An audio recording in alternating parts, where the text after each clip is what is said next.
What is the biggest scam in history? Some might say it's the 2008 housing bubble. Others might say it's the opioid crisis. But compared to this next one, those are peanuts.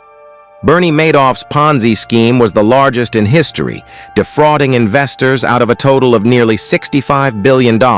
So who was Bernie Madoff? Well, he was the kind of guy you'd least expect. Unlike the stereotypical scammer, Madoff wasn't some shadowy figure. No, he was the chairman of the NASDAQ stock exchange, the second largest in the world.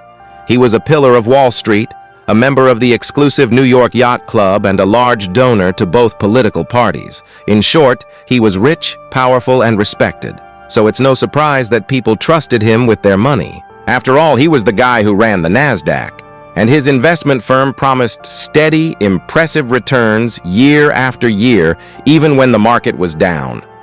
That's why everyone wanted in, but it was all a lie. Madoff was running the largest Ponzi scheme in history.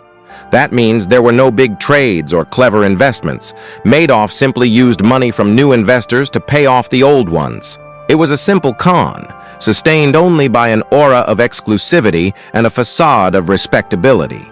But how could so many smart, rich people fall for it? Well, they didn't.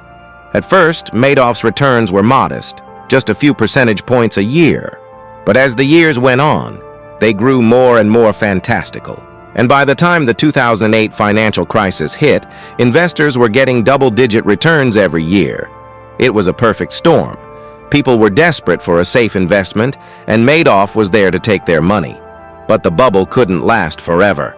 And when it popped, Madoff's house of cards came tumbling down. As investors panicked and tried to withdraw their money, Madoff knew he couldn't keep it up. So he confessed to his sons, who turned him into the authorities. When the dust settled, lifelong savings had vanished. Charities and universities were wiped out, and ordinary people who thought they were set for life were left with nothing. Bernie Madoff had swindled some of the richest and most powerful people in the world. In the end, he was sentenced to 150 years in prison, where he died in 2021. Now that's a scary story. If you want to hear more scary stories, stay tuned. Thanks for watching.